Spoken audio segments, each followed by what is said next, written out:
Classes biology की जो हमारी सीरीज चल रही है लैब टेक्नीशियन के लिए प्रयोगशाला परिचालक और सहायक शिक्षक विज्ञान प्रयोगशाला के लिए, उसी सीरीज को हम आगे कंटिन्यू करने वाले हैं।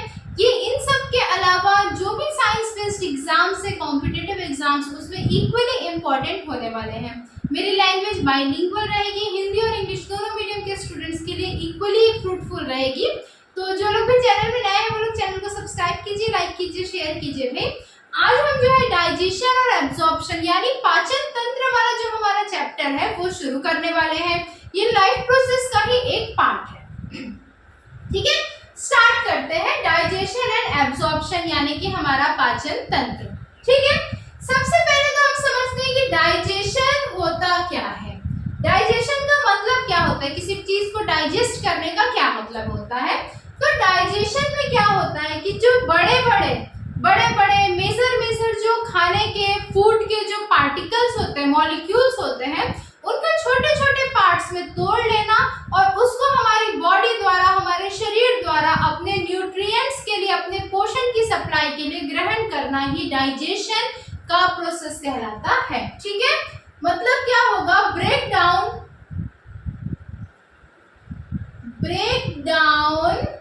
Of complex food materials into smaller form। ठीक है, बड़े बड़े जो फूड मटेरियल्स हैं, जो खाद्य पदार्थ है, उनको छोटे छोटे कणों में, छोटे छोटे पार्ट्स में तोड़ लेने का काम ही क्या कहलाता है, डाइजेशन या पाचन कहलाता है। ठीक है, अब जो इसके स्टेप्स होते हैं, जो चरण होते हैं डाइजेशन के, वो क्या क्या होता है। तो जो इसका फर्स्ट स्टेप होगा वो क्या होगा, इंजेशन होगा। इंजेशन मतलब ग्रहण करना। भाई कोई भी चीज हमारे शरीर के अंदर तब जाएगी ना जब हम उसको खाएंगे, उसका इंटेक करेंगे, उसको इंजेस्ट करेंगे। तो उसी प्रोसेस को क्या बोलते हैं, किसी चीज को खाना, अपने शरीर में लेना, ग्रहण करना, यही क्या कहलाता है, इंजेशन कहलाता है। ठीक, दूसरा जो इसका प्रोसेस होगा, जो मेन प्रोसेस होता है वो क्या होता है, डाइजेशन का होता है। डाइजेशन का होता है, यहाँ पे क्या होगा, ब्रेक डाउन होगा, टूटना। ठीक है, ब्रेक डाउन होगा, जो हमारे फूड मटेरियल्स है वो बड़े बड़े फॉर्म से छोटे छोटे फॉर्म में टूटने लगेंगे। और यहाँ पर किसका रोल होता है, तो बहुत सारे एंजाइम्स का या जूसेस का यहाँ पे रोल होता है। बहुत सारे एंजाइम्स जो हमारे मुंह से सिक्रीट होते हैं, पेट से, पैनक्रियास से, लीवर जिसको हम यकृत बोलते हैं, उससे सिक्रीट होती है, स्मॉल इंटेस्टाइन, लार्ज इंटेस्टाइन, इन सब से जो एंजाइम सिक्रीट होती है वो क्या करती है, डाइजेशन में हेल्प करती है। अब भाई जो हमने खाना खाया वैसे तो नहीं टूट जाएगा, उसको तोड़ने के लिए कुछ एंजाइम्स की जरूरत पड़ती है। ठीक है, तो यहाँ पे किसका एक्शन होता है, एंजाइम्स का एक्शन होता है, एंजाइम्स एंड जूसेस। ठीक है, इनका एक्शन यहाँ पे होता है। अब जब ये जो हमारे फूड मटेरियल्स है, जो खाद्य पदार्थ है, जब वो छोटे छोटे पार्ट्स में टूट जाती है तो हमारी बॉडी क्या करती है, इसको एब्जॉर्ब करना शुरू कर देती है। क्या करना शुरू कर देती है, एब्जॉर्ब करना शुरू कर देती है। मतलब उसको जो है वो शोषण का काम जो हमारी बॉडी करने लगती है। ठीक है, इसके बाद का प्रोसेस क्या होता है, एब्जॉर्प्शन का होता है। एब्जॉर्प्शन के बाद क्या होगा, एसिमिलेशन का प्रोसेस होगा, जिसको कहते हैं आत्मसात करना या मिलाना। जब हमारी बॉडी एब्जॉर्प्शन शुरू कर देती है तो ऐसा तो नहीं करेगी कि भाई दाल खाया तो पहले मैं दाल एब्जॉर्ब करूं, चावल खाया तो मैं पहले चावल एब्जॉर्ब करूं। सारी चीजें मिलने के बाद जो है मिलते जाते हैं और एब्जॉर्प्शन होता जाता है। तो इसी के साथ साथ हमारा कौन सा प्रोसेस काम करता है, एसिमिलेशन का, या इसी को क्या बोलते हैं, आत्मसात करना। हिंदी में आत्मसात करना या आत्मसातरण ऐसा कुछ बोला जाता है। और जब हमारी बॉडी जितने जरूरी न्यूट्रिएंट्स को, पोषण तत्वों को ग्रहण कर लेती है, उसको शोषित कर लेती है, उसको एब्जॉर्ब कर लेती है, सब मिलाने के बाद जो जो चीजें चाहिए वो, उसके बाद जो वेस्ट मटेरियल हमारी बॉडी में बचता है, जिसमें जहरीले पदार्थ होते हैं, टॉक्सिन्स होते हैं, उनको इजेशन के प्रोसेस के थ्रू हमारी बॉडी से क्या किया जाता है, बाहर किया जाता है, आउट किया जाता है। ठीक, तो इस प्रकार से क्या होता है कि जो हमारा एलिमेंट्री कैनाल मतलब जो आहार नली है, जो हमारा पाचन तंत्र, डाइजेस्टिव सिस्टम जो है वो क्या करेगा, वर्क करेगा। ठीक, अब जो देखते हैं हम नेक्स्ट पॉइंट है। अच्छा, यहाँ तक कि किसी को कोई भी डाउट आता है तो आप लोग कमेंट सेक्शन में कमेंट करके बिल्कुल पूछ सकते हैं। किसी भी पार्ट में कोई भी डाउट आता है तो आपके डाउट्स क्लियर बिल्कुल किए जाएंगे। ठीक है, डाइजेशन या पाचन का जो प्रोसेस है वो कहाँ से स्टार्ट होता है? तो डाइजेशन या पाचन का जो प्रोसेस है वो हमारे माउथ से, या इसी को हम बकल कैविटी बोलते हैं। माउथ या क्या बोलते हैं? Buccal cavity. यहाँ से क्या होता है? हमारे डाइजेशन का प्रोसेस स्टार्ट होता है।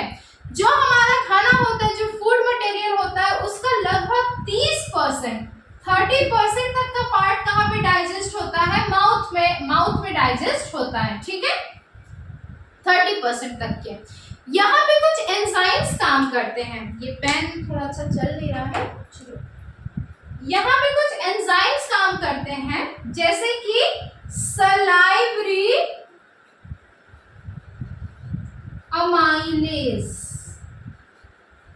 या क्या बोलते हैं हम इसी को? टाइलिन बोलते हैं। पी साइलेंट होता है, टाइलिन भी बोला जाता है। ये दोनों जो एंजाइम्स होते हैं, ये एंजाइम्स किसका डाइजेशन मुंह में स्टार्ट करते हैं? तो ये क्या करते हैं? स्टार्च या कार्बोहाइड्रेट का डाइजेशन जो है वो हमारे मुंह में, माउथ में, बकल कैविटी में स्टार्ट किया जाता है, हो जाता है। यहाँ पे सलाइवरी अमाइलेज, टाइलिन जैसे एंजाइम जो है वो क्या काम करते हैं? डाइजेशन का काम करते हैं। कितने प्रतिशत तक का, कितने परसेंट तक का डाइजेशन हमारे माउथ या ओरल कैविटी या बकल कैविटी में होता है? तो अप टू 30% तक का जो डाइजेशन होता है वो हमारे माउथ में होता है। ठीक है, यहाँ तक कि कोई भी डाउट तो बिल्कुल पूछ सकते हैं। डाइजेशन का जो प्रोसेस होता है, डाइजेशन के प्रोसेस को हम क्या बोलते हैं? बहुत इंपॉर्टेंट, बिल्कुल 5 स्टार क्वेश्चन है। डाइजेशन के प्रोसेस को बायो फिजियो केमिकल प्रोसेस कहा जाता है। बायोफिजियोकेमिकल प्रोसेस कहा जाता है। मतलब साइंस के तीनों स्ट्रीम, बायोलॉजी, फिजिक्स और केमिस्ट्री इसमें इन्वॉल्व होते हैं। अब पूछो कैसे? ठीक, बायोलॉजिकल प्रोसेस कहा जाता है क्योंकि ये लिविंग बींग्स के अंदर होता है। बायो का तो शब्द, बायो जो शब्द है उसका अर्थ ही जिंदगी है, जीवन है, तो बायोलॉजिकल प्रोसेस। फिजियो या मैकेनिकल इसलिए कहा जाता है क्योंकि जब हम मुंह में जो है खाना लेते हैं तो उसको चबाने के लिए हमको मेहनत करनी पड़ती है, तो वहां पे क्या हो रहा है? फिजिकल कुछ फोर्स काम कर रहे हैं, इस वजह से इसको फिजिकल या मैकेनिकल प्रोसेस भी कहा जाता है। और केमिकल इसलिए क्योंकि डाइजेशन के बाद एब्जॉर्प्शन के लिए, उसकी ब्रेक डाउन के लिए बहुत सारे एंजाइम्स की जरूरत पड़ती है। हमारी बॉडी के अंदर बहुत सारे रिएक्शंस होते हैं, एंजाइम्स का कन्वर्जन होता है, HCl नाम के एसिड का सिक्रीशन होता है। तो ये सब किसका पार्ट है? ये केमिस्ट्री का पार्ट है। तो इसी में जो हमारा डाइजेशन का प्रोसेस है वो बायोफिजियोकेमिकल प्रोसेस है। बहुत कॉम्प्लेक्स प्रोसेस है लेकिन बहुत इजी वे में हमको समझना है। मैंने पहले भी आपको बोला है कि हमारा जो लेवल होगा वो 9, 10 टच करते हुए 11, 12 तक के जाएगा, ताकि जो क्वेश्चंस इजी वे में आते हैं या डिफिकल्ट वे में आते हैं सब हमसे सॉल्व होने चाहिए। ठीक है, कोई भी ऐसा क्वेश्चन नहीं होना चाहिए जो हमको नहीं पता है। जो चीजें पढ़ी है वो सब आपको क्लियर होंगी, आप रिवाइज करते हुए चलो। ठीक तो हमने क्या देखा कि जो डाइजेशन का प्रोसेस होगा वो कैसा प्रोसेस होगा? बायोफिजियोकेमिकल प्रोसेस होगा या बायोमैकेनिकल केमिकल प्रोसेस होगा। ठीक है, आगे हम देखते हैं कि जो हमारा एलिमेंट्री कैनाल है, जिसको हम क्या बोलते हैं? आहार नली। आहार नली बोलते हैं। ठीक है, वो कैसे काम करता है, उसका सीक्वेंस क्या होता है? तो ये जो हमारा डाइजेशन का प्रोसेस है, आहार नली का प्रोसेस है, वो कहाँ से स्टार्ट होगा भाई? माउथ से, मुंह से स्टार्ट होगा। मैंने अभी बताया कितना प्रतिशत जो डाइजेशन है वो माउथ में या मुंह में होगा? 30% तक का डाइजेशन माउथ में होगा। कौन कौन से एंजाइम्स काम करेंगे? सलाइवरी अमाइलेज, टाइलिन जैसे एंजाइम यहाँ पे काम करते हैं। इसके बाद जो हमारा खाना है माउथ में जाएगा सबसे पहले, माउथ के बाद कहाँ जाएगा? फेरिंग्स में जाएगा। ठीक है, फेरिंग्स में जाएगा। इसको गल कुछ बोलते हैं, आहार कुछ गला वाला जो है, हिंदी में एक बार आप लोग थोड़ा सा देख लीजिएगा। मैं इसको कमेंट सेक्शन में फेरिंग्स का मतलब कमेंट करके बता दूंगी। ठीक है, ये मैं थोड़ा सा कंफ्यूज हो रही हूँ कि हिंदी में क्या बोलते हैं। तो माउथ के बाद कहाँ जाएगा, फेरिंग्स में जाएगा। फेरिंग्स के बाद क्या जाएगा, ये जो फेरिंग्स होता है ये फूड के लिए और एयर के लिए, मतलब खाने के लिए और श्वसन के लिए, रेस्पिरेशन के लिए कॉमन पाथवे होता है, ठीक है। इसके बाद जो जाएगा वो कहाँ जाएगा, ईसोफेगस में हमारा खाना जाएगा। मुंह के बाद फेरिंग्स, फेरिंग्स के बाद ईसोफेगस। ईसोफेगस हमारे खाने को कहाँ ट्रांसफर करेगा, स्टमक या पेट में करेगा। स्टमक किस प्रकार का स्ट्रक्चर होता है, तो एक जे शेप्ड ऑर्गन होता है। जे जो कैपिटल लेटर होता है इंग्लिश का जे, उसी के प्रकार का इसका शेप या स्ट्रक्चर होता है स्टमक का या पेट का। स्टमक के बाद, पेट के बाद कहाँ जाएगा, स्मॉल इंटेस्टाइन में, छोटी आंत में हमारा खाना पहुंचेगा। सबसे ज्यादा एब्जॉर्प्शन जो खाने का होता है वो कहाँ पे होता है, स्मॉल इंटेस्टाइन में होता है, ठीक है। हाईएस्ट एब्जॉर्प्शन, सबसे ज्यादा एब्जॉर्प्शन, शोषण कहाँ पे होगा, तो स्मॉल इंटेस्टाइन में होगा। स्मॉल इंटेस्टाइन के बाद हमारा खाना कहाँ जाएगा भाई, तो लार्ज इंटेस्टाइन में जाएगा, ठीक है। पहले छोटे मियाँ फिर बड़े मियाँ, बिल्कुल ठीक। उसके बाद हमारा कहाँ जाएगा खाना, रेक्टम में जाएगा।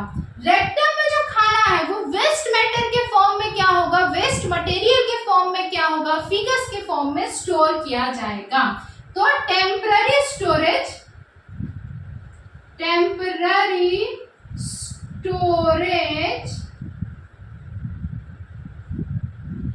ऑफ फीकस, ठीक है, या वेस्ट मटेरियल लिख लो, वेस्ट मटेरियल या स्टूल, जो भी आप लिखना चाहो लिख लो।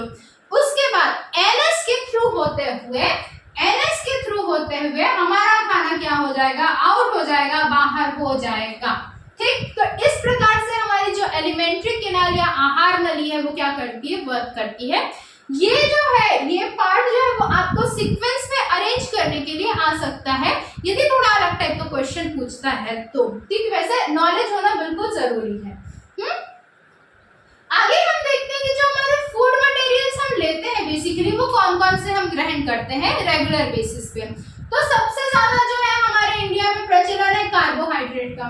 चावल जो हम खाते हैं, गेहूं जो हमारे रेगुलर डाइट का पार्ट है, वो क्या है, कार्बोहाइड्रेट का बहुत ही बढ़िया सोर्स है।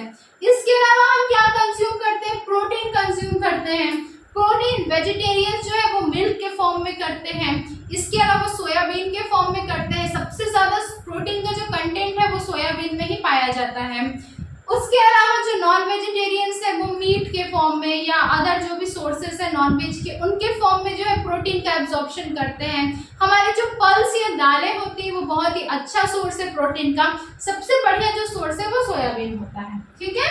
और तीसरे नंबर पे क्या है, फैट है। फैट जिसको हम ऑयल के फॉर्म में कंज्यूम करते हैं, तेल के फॉर्म में हम लेते हैं, ठीक है, जैसे मूंगफली का तेल हो गया या जो रिफाइंड ऑयल्स मिलती हैं, उन सब के फॉर्म में हम क्या करते हैं, घी वगैरह के फॉर्म में फैट का कंजम्पशन करते हैं, ठीक है। ये तो हो गया, हमको मालूम है, सभी को पता है कि ये बहुत कॉमन सी चीज है। एग्जाम पॉइंट ऑफ व्यू से जो क्वेश्चन आपके लिए बनता है, एक बहुत ही बढ़िया क्वेश्चन है, बिल्कुल 5 स्टार क्वेश्चन है। ईयर मैं याद नहीं कर पा रही हूँ, यूपी के, उत्तर प्रदेश के जो वन सेवा परीक्षा है उसमें ये क्वेश्चन पूछा गया है। इसके अलावा नीट में भी एक बार ये क्वेश्चन आया है। तो बहुत ही बढ़िया लेवल का क्वेश्चन है कि हमारे बॉडी में, ठीक है, जैसे जब हम स्टार्वेशन होता है, फास्टिंग रखते हैं, उपवास करते हैं, या वेट लॉस के लिए जब लोग कोशिश करते हैं, बिल्कुल खाना कम कर देते हैं, कीटो डाइट पे चल देते हैं, तो उस कंडीशन में हमारे बॉडी में कार्बोहाइड्रेट, फैट और प्रोटीन में सबसे पहले डिग्रेडेशन, सबसे पहले टूटना किसका होगा? तो हमारी बॉडी में जब हम फास्टिंग करते हैं, हम कुछ नहीं खाते हैं, तो सबसे पहले हमारी बॉडी में क्या जाएगा? सबसे पहले जाएगा कार्बोहाइड्रेट। कार्बोहाइड्रेट सबसे पहले टूटेगा। कार्बोहाइड्रेट टूटेगा तो ये हमको क्या प्रोवाइड करेगा भाई? एनर्जी प्रोवाइड करेगा। अरे तभी तो हम जी पाएंगे ना, बिना एनर्जी के काम कर सकते क्या? नहीं कर सकते हैं, ठीक है। कार्बोहाइड्रेट के बाद क्या टूटेगा हमारी बॉडी में? कार्बोहाइड्रेट के बाद हमारी बॉडी में फैट का डिग्रेडेशन होगा। इसीलिए लोग वेट लॉस के लिए प्रोटीन ज्यादा लेते हैं, फैट या कार्बोहाइड्रेट कम कर देते हैं, ठीक है। तो कार्बोहाइड्रेट के बाद क्या टूटेगा हमारी बॉडी में? फैट या वसा। इसी को हम हिंदी में क्या बोलते हैं? वसा। कार्बोहाइड्रेट को शर्करा बोलते हैं, शायद शर्करा ऐसा कुछ ठीक है। और फैट वसा का जो है वो ब्रेक डाउन होगा और सबसे लास्ट में क्या जाएगा हमारी बॉडी से, प्रोटीन सबसे लास्ट में टूटेगा। और यदि बॉडी में प्रोटीन टूट रहा है तो इसका मतलब बॉडी को बहुत ज्यादा प्रॉब्लम होगी, क्योंकि जो प्रोटीन होता है ये किससे बनता है, अमाइनो एसिड से बनता है, अमाइनो एसिड से बनता है। और ये क्या करता है, हमारे बॉडी के सेल के फॉर्मेशन में, कोशिकाओं के फॉर्मेशन में क्या करता है, हेल्प करता है। अमाइनो एसिड या प्रोटीन किस में हेल्प करेगा, सेल फॉर्मेशन में, ठीक है, सेल फॉर्मेशन में हेल्प करता है। तो इस प्रकार से प्रोटीन यदि हमारी बॉडी से डिग्रेड हो रहा है तो हमको बहुत सारी डिजीज जो है वो हो सकती है। तभी बोला जाता है कि ज्यादा से ज्यादा और सही अमाउंट में प्रोटीन का सेवन करना जरूरी है, ठीक है। बिल्कुल 5 स्टार क्वेश्चन है, बहुत ज्यादा इंपॉर्टेंट क्वेश्चन है, अच्छे लेवल का क्वेश्चन माना जाता है, ठीक। नेक्स्ट हम बात करते हैं कार्बोहाइड्रेट के। यहाँ पे थोड़ा सा हौच पौच हो गया है, मैं इस तरीके से एरो देके बना देती हूँ क्योंकि एक्सप्लेनेशन के लिए जगह कम है अपने पास, ठीक है। नेक्स्ट जो मैं बात करती हूँ वो क्या है, कार्बोहाइड्रेट की। कार्बोहाइड्रेट जो कि किसका बेसिक कंपोनेंट है, हमको क्या प्रोवाइड करता है, शुगर प्रोवाइड करता है, ग्लूकोज प्रोवाइड करता है। तो कार्बोहाइड्रेट को बेसिकली हम 3 तरीके से क्लासिफाई करते हैं, डिवाइड करते हैं। क्या क्या है, पहला जो है वो क्या कहलाता है, मोनोसैकेराइड कहलाता है। दूसरा जो है वो क्या कहलाता है, ओलिगोसैकेराइड कहलाता है। तीसरा जो है वो क्या कहलाता है, पॉलीसैकेराइड कहलाता है। अभी तक आप लोग समझ गए होंगे कि जो सैकेराइड जो वर्ड होता है, जो शब्द होता है, वो कार्बोहाइड्रेट के लिए प्रयोग किया जाता है, ठीक है। सैकेराइड वर्ड किसके लिए यूज किया जाता है, कार्बोहाइड्रेट के लिए यूज किया जाता है, ठीक। तो देखते हैं कि जो मोनोसैकेराइड होता है, मोनोसैकेराइड जो होता है वो क्या होता है, बेसिक यूनिट होता है, बिल्कुल जो फंडामेंटल बेसिक जो मूलभूत संरचना जो होती है कार्बोहाइड्रेट की, बेसिक यूनिट वो क्या होगा, मोनोसैकेराइड होगा, ठीक है। मतलब इसमें क्या होंगे, सिंगल जो होंगे, सिंगल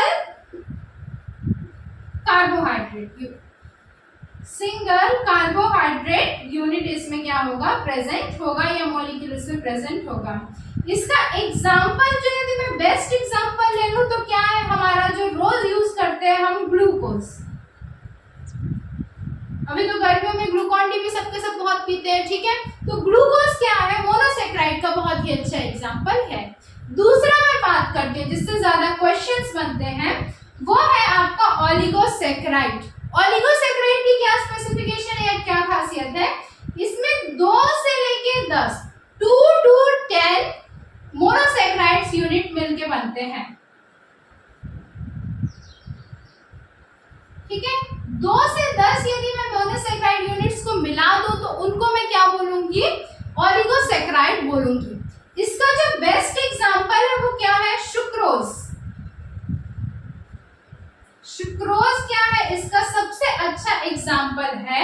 और ये जो सुक्रोज होता है, ठीक है, ये क्या होता है, नॉन रिड्यूसिंग शुगर होता है, non reducing sugar, non reducing sugar होता है। ये क्वेश्चन एग्जाम में पहले आया हुआ है, बिल्कुल very important star mark question. Sucrose कैसा शुगर होता है, नॉन रिड्यूसिंग शुगर होता है। सुक्रोज किसका एग्जांपल है भाई, तो ये ओलिगोसैकेराइड का एग्जांपल है, ठीक है। नेक्स्ट जो क्वेश्चन, नेक्स्ट जो हमारा पार्ट है इसका कार्बोहाइड्रेट का, वो क्या है, पॉलीसैकेराइड, ठीक है। तो पॉलीसैकेराइड में क्या होगा, 10 से ज्यादा मोनोसैकेराइड यूनिट्स जब आके मिल जाएंगे तो उनको हम क्या बोलेंगे, पॉलीसैकेराइड बोलेंगे, ठीक है। More than 10 monosaccharides, more than 10 monosaccharide units जब आके मिल जाएंगे तो उनको हम पॉलीसैकेराइड्स बोलेंगे। इसके जो एग्जांपल्स आते हैं वो आपके आते हैं स्टार्च, ठीक है। इसके अलावा सेल्यूलोज, ये क्या होता है, पॉलीसैकेराइड के एग्जांपल हैं। सेल्यूलोज की यदि मैं बात करूं तो इससे किस प्रकार के क्वेश्चंस बने जाते हैं, सेल्यूलोज को डाइजेस्ट करने के लिए जो एंजाइम यूज किया जाता है उसका क्या नाम है, सेल्यूलोज को डाइजेस्ट करने के लिए सेल्यूलेज,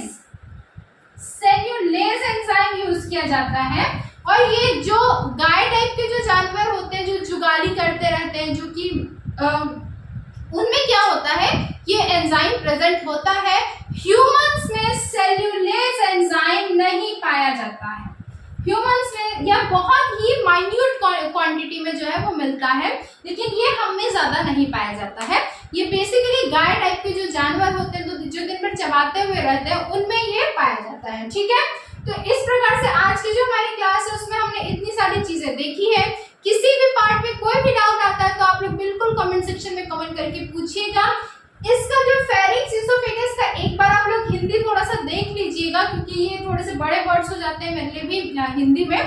और बाकी कोई भी डाउट आता है तो आप बिल्कुल पूछिए, सारी एक्सप्लेनेशंस आपको बाइलिंगुअल मिलेंगी। और हाँ भाई, आप लोग अपना सपोर्ट में कंजूसी मत कीजिएगा, आपके सपोर्ट से मेरे को भी मोटिवेशन मिलता है। चैनल को सब्सक्राइब कीजिए, लाइक कीजिए और ज़्यादा से ज़्यादा शेयर कीजिए ताकि एक साथ अच्छे से ग्रो कर सके हम।